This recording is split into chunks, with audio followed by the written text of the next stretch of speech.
పిఠాపురం నియోజకవర్గం మల్లాం గ్రామంలో సామాజిక కుల బహిష్కరణ అనేది కూడా రాష్ట్ర వ్యాప్తంగా కూడా సంచలనంగా మారింది. అది కూడా పిఠాపురం నియోజకవర్గం ఏపీ ఉప ముఖ్యమంత్రి నియోజకవర్గం కావడంతో ఇక్కడ బాధితులకైతే ఎటువంటి న్యాయం జరగలేదంటూ ఇప్పటికే దళిత సంఘాలన్నీ కూడా మండిపడుతున్నాయి. అలాగే మల్లాం గ్రామం అంతా కూడా ప్రతి ఒక్కరు కూడా వచ్చి వాళ్ళంతా కూడా ఏదైతే ఆ ప్రమాదంలో మృతి చెందినటువంటి కుటుంబీకులతో పాటు కుల బహిష్కరణ జరిగినటువంటి కుటుంబాలను కూడా పరామర్శిస్తున్నటువంటి పరిస్థితి ఉంది. ఈ ఘటనపై ఇప్పటికే ఎటువంటి కేసు కూడా నమోదు అవ్వకపోవడంతో ఇది ప్రధానంగా చూసుకుంటే దీనిపై సుప్రీంకోర్టులో కూడా ఇప్పటికే దీనిపై ఆ కోర్టును కూడా ఆశ్రయించినటువంటి పరిస్థితి ఉంది. ఇప్పటికే ఫిల్ దాఖలు చేసినటువంటి పరిస్థితి ఉంది. అలాగే రిపబ్లికన్ పార్టీ అధ్యక్షులు ఎవరైతే ఉన్నారో అలాగే దాసరి చెన్నకేశవులు కూడా దీనిపై ఆ కోర్టులో పిటిషన్ వేశారు. ఈరోజు మల్లాం గ్రామం వచ్చి బాధితులను కూడా పరామర్శించినటువంటి పరిస్థితి ఉందని చెప్పాలి. ప్రస్తుతం ఆయన ఉన్నారు, మనతో ఆయన మాట్లాడే ప్రయత్నం చేద్దాం. సార్ చెప్పండి, ఈ ఘటనను ఎలా చూడాలి? మల్లాం గ్రామం విషయంలో మీరు ఇప్పటికే సుప్రీంకోర్టులో ఫిల్ వేసినటువంటి పరిస్థితి ఉంది.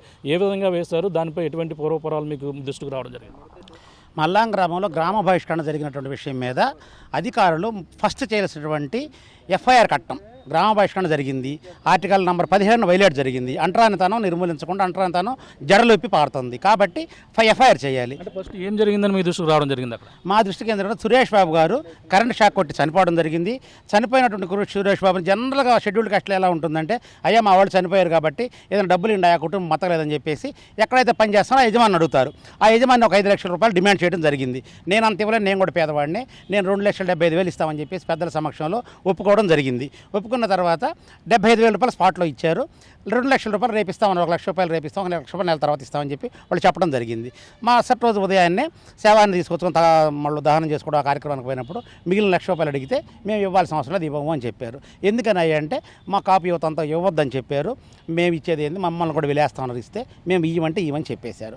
ఆ ఇవ్వమని చెప్పిన వెంటనే అక్కడ ఉన్నటువంటి అంబేద్కర్ యూత్ అంతా ఏం చేసిందంటే అంబేద్కర్ స్టాట్యూ దగ్గర ధర్నా చేయడానికి వచ్చారు వాళ్ళు. ఈ ధర్నా చేసిన వెంటనే ఊర్లో ఉన్నటువంటి కాపు యువత వాళ్ళ మీద కోపం వచ్చింది. ఎందుకు కోపం వచ్చిందంటే, ఇదే విధంగా 2022లో మేము గ్రామం మీద పడి అర్ధరాత్రి ఆడామగోళ్ళని చూడకుండా కత్తులతోటి కర్రలతోటి చావబాదేటప్పుడు ఒక టీచర్ అడ్డం వచ్చి ఎందుకయ్యా మమ్మల్ని కొడుతున్నారు ఆడవాళ్ళని కూడా చూడకుండా అడిగినందుకు ఆ టీచర్ మర్మాంగ యవాలకు వస్తే వీళ్ళు అహంతో మా మీద కేసు పెట్టారు.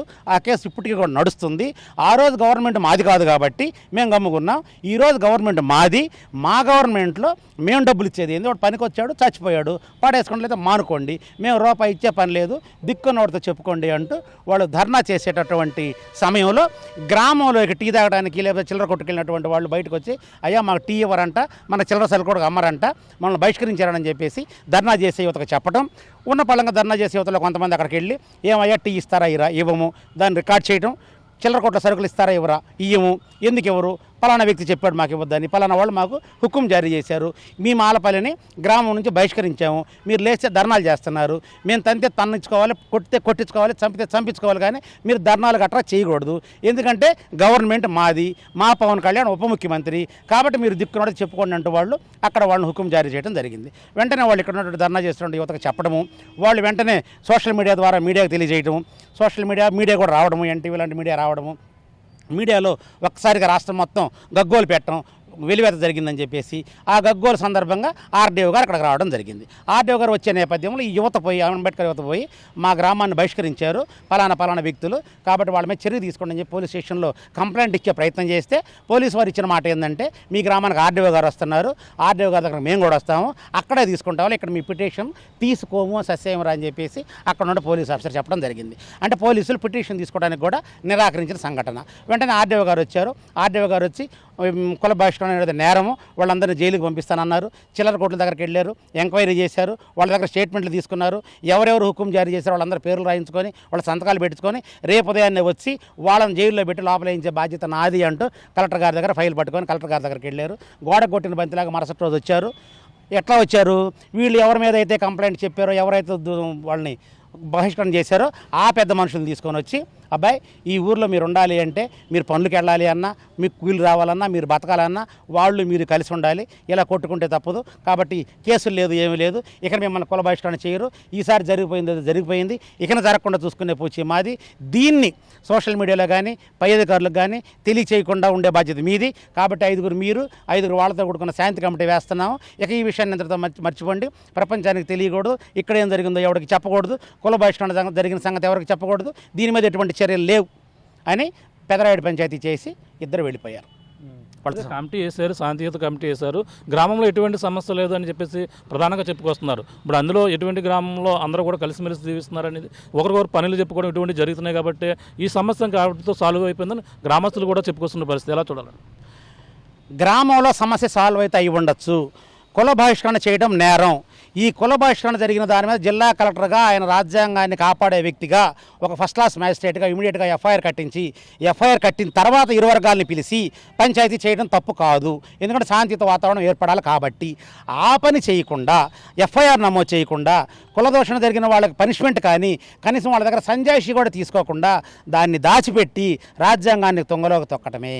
ఆర్టికల్ నెంబర్ 17 వైలేట్ చేసినటువంటి కలెక్టర్ గారి మీద అట్రాసిటీ కేసు నమోదు చేసి ఆయన సస్పెండ్ చేయాల్సిందిగా సుప్రీంకోర్టు వారు మేము కోరున్నాము. అంటే ప్రధానంగా దీనిపై మరి ఇంకా సుప్రీంకోర్టులో ఇంకా ఏమేమి వివరాలు పొందుపరచడం జరిగింది? చనిపోయిన కుటుంబాన్ని కనీసం ప్రజాప్రతినిధులు పరామర్శించలేదు, అధికారులు కూడా ఎవరు పరామర్శించలేదు, తాత్కాలిక సహాయం కూడా అందచేయలేదు.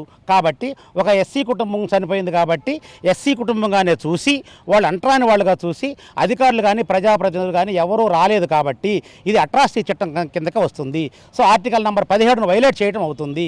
అధికారులు కూడా ఆర్టికల్ నెంబర్ 186, 167, 172 కింద వాళ్ళ విధులను వాళ్ళు సక్రమంగా నిర్వర్తించకపోవడం అవుతుంది. కాబట్టి విధులను సక్రమంగా నిర్వర్తించినందుకు, రాజ్యాంగాన్ని వైలేట్ చేసినందుకు, ఆర్టికల్ నెంబర్ 17ను వైలేట్ చేసినందుకు గాను జిల్లా కలెక్టర్ గారి మీద, ఆర్డీఓ గారి మీద, సిఏ గారి మీద, ఎస్ఐ గారి మీద చర్యలు తీసుకోవాల్సిందిగా సుప్రీంకోర్టులో మేము పిటిషన్ దాఖలు చేయడం అయింది. పిటిషన్ నంబర్ కూడా వచ్చింది 25/615/2025 పిటిషన్ నంబరు. త్వరలో హీరింగ్ కూడా వస్తుంది. సుప్రీంకోర్టు హాజరవ్వమని చెప్పి త్వరలో వాయిదా కూడా వస్తుంది మాకు.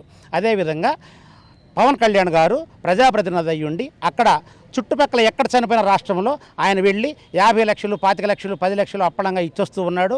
ఆయన పార్టీ కార్యకర్త చనిపోయినప్పటికీ కూడా అతను షెడ్యూల్డ్ క్యాస్ట్ వాడనే ఒకే ఒక నెపంతో ఆయన రాలేదు అని మేము ఆరోపించాము. అది నిజమని ప్రపంచం మొత్తానికి తెలుసు.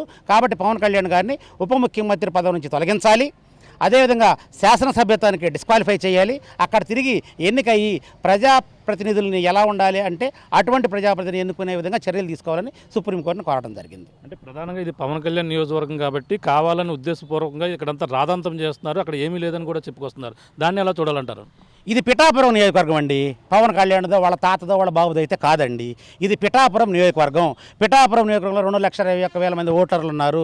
వీళ్ళంతా ఎన్నుకున్న ప్రజాప్రతినిధి ఎవరైతే ఉన్నారో ఆ ప్రజాప్రతినిధి మీద మేము వేద్యం వేసే కానీ అక్కడ పవన్ కళ్యాణ్ గారు ఉన్నారా ఇంకొకరు ఉన్నారా మాకైతే అనవసరం. పిఠాపురం నియోజకవర్గం, మళ్ళీ చెప్తాను, ఇది పవన్ కళ్యాణ్ నియోజకవర్గం కాదు, ఇది పిఠాపురం నియోజకవర్గం. అంటే ఇప్పుడు మీరు ఏం డిమాండ్ చేస్తున్నారు? ఇప్పుడు కుటుంబ సభ్యులు కావచ్చు, అక్కడ గ్రామంలో కావచ్చు, ప్రధానంగా మరి ఏం డిమాండ్ చేస్తున్నారు ఫైనల్గా మీరు? కుటుంబానికి 50 లక్షల రూపాయల పరిహారం ఇవ్వాలి. ఆ కుటుంబ పెద్దకి ప్రభుత్వ ఉద్యోగం ఇవ్వాలి. 5 ఎకరాల పొలం ఇవ్వాలి. వాళ్ళకి ఇళ్ళు కట్టించి ఇవ్వాలి. 2 బిడ్డలు చదువుకుంటా ఉన్నారు, వాళ్ళకి చదువు ప్రభుత్వమే సహాయం చేసి చదివించాలి. రెండవది, పవన్ కళ్యాణ్ అక్కడ ఎవరైతే ఎమ్మెల్యే గారు ఉన్నారో ఆయన ఆంధ్రప్రదేశ్కి ఉప ముఖ్యమంత్రిగా ఉండే పవన్ కళ్యాణ్ గారిని ఉప ముఖ్యమంత్రి పదవి నుంచి తొలగించాలి, ఎమ్మెల్యేగా డిస్క్వాలిఫై చేయాలి. అదేవిధంగా రాజ్యాంగాన్ని తొంగలోకి తొక్కి పెదరాయుడు పంచాయతీ చేసి తనే అన్ని వ్యవహరించినటువంటి చట్ట వ్యతిరేక కార్యక్రమాలకు పాల్పడేటువంటి జిల్లా కలెక్టర్ గారు, ఆర్డీఓ గారు, తహసీల్దార్ పిఠాపురం, అదేవిధంగా పోలీసు వారు మొత్తాన్ని కూడా సస్పెండ్ చేసి చట్టపరంగా శిక్షించాల్సిందిగా మేము సుప్రీంకోర్టు వారిని కోరున్నాం. అదే ప్రభుత్వాన్ని కూడా కోరుతున్నాం. ఫైనల్గా నేను చెప్పేది ఏంటంటే ఇది చంద్రబాబు నాయుడు గారికి తెలిసే జరుగుతుంది అనడానికి నెల రోజులైనా కూడా చంద్రబాబు నాయుడు ఇంతవరకు దీని మీద స్పందించలేదు. ఒక కులం పేరుతోటి ఈ రోజుకి ఒక పల్లెని వేలేస్తే ముఖ్యమంత్రిగా స్పందించలేదు ఆయన. అంటే ఆయన కూడా దీన్ని సమర్థిస్తున్నాడని చెప్పి భావిస్తూ ఈసారి వాయిదాలో సుప్రీంకోర్టులో ఆయన పేరు కూడా చేర్చాలని మేము పరిశీలించాలని అవసరం ఏర్పడుతుంది. ఇప్పుడు గ్రామంలో లేరు, గ్రామంలో పరిస్థితులు ఏ విధంగా ఉన్నాయి? గ్రామం అంతా కూడా పరిశీలించారు. గ్రామంలో ఎటువంటి పరిస్థితుల్లో మీరు గ్రామం అంతా హాయిగా ఉందండి. ఆ కుటుంబం మాత్రం బజార్న పడిందండి. ఆ కుటుంబం అల్లాడిపోతుందండి. ఆకలి చావులు, కనీసం వాళ్ళకి తినడానికి తిండి లేదు, కనీసం ఒక బస్తా బియ్యం ఇవ్వడానికి కూడా ఎవరికి దిక్కు లేదు. ఎవరు ఆదుకునేవాళ్ళు ఆదరించేవాళ్ళు లేరు. మా పార్టీ నుండి ఇప్పుడు తక్షణంగా మేము 10,000 రూపాయల ఆర్థిక సహాయం అందించాము, కనీసం ఒక నెల 2 నెలల పాటు వాళ్ళ కుటుంబం పోషణకి. ఆ తర్వాత కూడా ఆ కుటుంబానికి కావాల్సిన ప్రభుత్వం నుంచి కనుక అందకపోతే తర్వాత కూడా కుటుంబానికి ఆదుకోవడానికి మా పార్టీ ముందుకు వస్తుంది. రేపు మా జాతీయ అధ్యక్షులు 24వ తేదీ వస్తున్నారు, వారు కూడా పర్యటిస్తారు ఇక్కడ. అప్పుడు మా సహాయం కూడా ప్రకటిస్తాము. సుప్రీంకోర్టు ద్వారానైతేనే, ప్రభుత్వం ద్వారానైతే అవసరమైతే దీన్ని రాష్ట్ర వ్యాప్త ఉద్యమంగా మార్చి ఆ కుటుంబానికి న్యాయం జరిగేంతవరకు మా పార్టీ అయితే నిద్రపోయే సమస్యలు పోరాటం సాగిస్తూనే ఉంటాం. గ్రామంతో పని లేదు, గ్రామం అంతా బాగుంది, ప్రతి కుటుంబం బాగానే ఉందండి. పల్లె మాత్రం వెలివేయబడింది, పల్లె అలాగే ఉంది. ఎప్పటికీ వెలువబడే ఉంటుంది. కేసు మరి ఎప్పుడు మీరు ఫిల్ చేశారు, ఎప్పుడు దీనికి హియరింగ్ వచ్చే అవకాశం ఉందంట? 24వ తేదీ మేము సుప్రీంకోర్టులో ఫైల్ చేయడం జరిగింది. 30వ తేదీ కేసు నంబరు, డైరీ నెంబర్ వచ్చింది. ఒక వారం 10 రోజుల్లో బెంచ్ మీదకి వస్తుందని చెప్పి ఆశిస్తున్నాం మేము.